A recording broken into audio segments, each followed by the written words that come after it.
Hello students. आज की इस वीडियो में हम बात करेंगे आपका क्लास 10th एसएसटी के एक मोस्ट इम्पोर्टेंट क्वेश्चन के बारे में। फ्रेंड्स, यदि आप चैनल पर नए हो तो चैनल को सब्सक्राइब और बेल आइकन को प्रेस कर लीजिएगा लेटेस्ट वीडियो के नोटिफिकेशन सबसे पहले पाने के लिए। सबसे पहला क्वेश्चन है आपका इसमें, निरुकुंशवाद क्या होता है। ये क्वेश्चन आपके एग्ज़ाम में 3 मार्क्स में पूछा जाता है।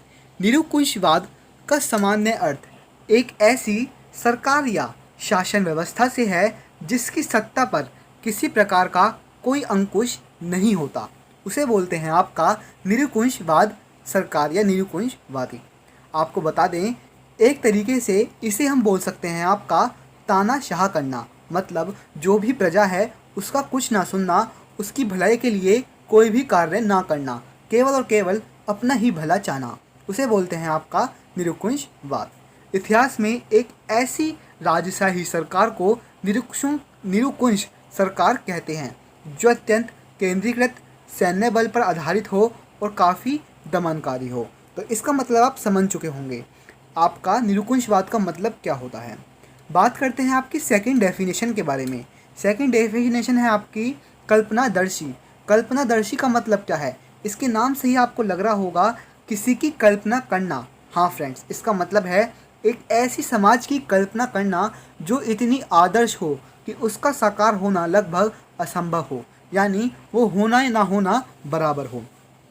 ऐसा समाज जो काफ़ी आदर्श हो, यानी उस समाज में सभी गुणधर्म और जितने भी आपके प्रॉपर्टीज़ हैं, एक तरीके से कह सकते हैं जितने भी वो वहाँ के लोग हैं वो सभी काफ़ी अच्छे गुणों के होने चाहिए। तो उस सरकार को, उसको क्या बोलते हैं आपको, उसको बोलते हैं आपका कल्पनादर्शी। बात करते हैं आपके थर्ड पॉइंट, यानी जनमत। जनमत क्या होता है। जनमत का मतलब होता है प्रत्यक्ष मतदान, जिसके द्वारा किसी क्षेत्र के लोगों को किसी प्रस्ताव की स्वीकृत या अस्वीकृत कराने के लिए पूछा जाना। जनमत का मतलब क्या है, जनता का मत लेना। यदि मान लीजिए कोई आपका 100% वर्क है, वो आपका 60% लोग कह रहे हैं कि हम यह करेंगे और 40% कह रहे हैं हम नहीं करेंगे, तो जो 60% लोग हैं उनका कहना है हम करेंगे, तो वह काम होगा। तो ये होता है आपका जनमत। नेक्स्ट है आपका मत अधिकार। मत अधिकार का मतलब होता है मत देने का अधिकार, जिसे बोलते हैं आपका वोटिंग। जो आपको वोटिंग कराई जाती है वो होता है आपका मत अधिकार, मत देने का अधिकार। बात करते हैं आपकी नेक्स्ट डेफिनेशन के बारे में। ये है आपका रूढ़िवाद।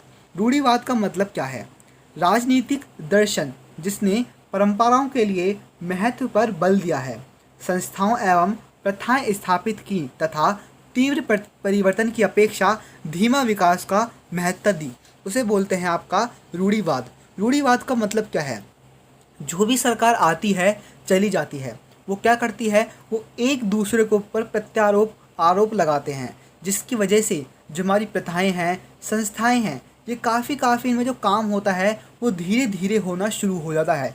ये किसकी वजह से होता है, या आपका रूढ़िवाद की वजह से होता है, या कह सकते हैं यह आपका रूढ़िवाद कह जाता है। बात करते हैं नेक्स्ट डेफिनेशन के बारे में। ये है आपकी नारीवादी।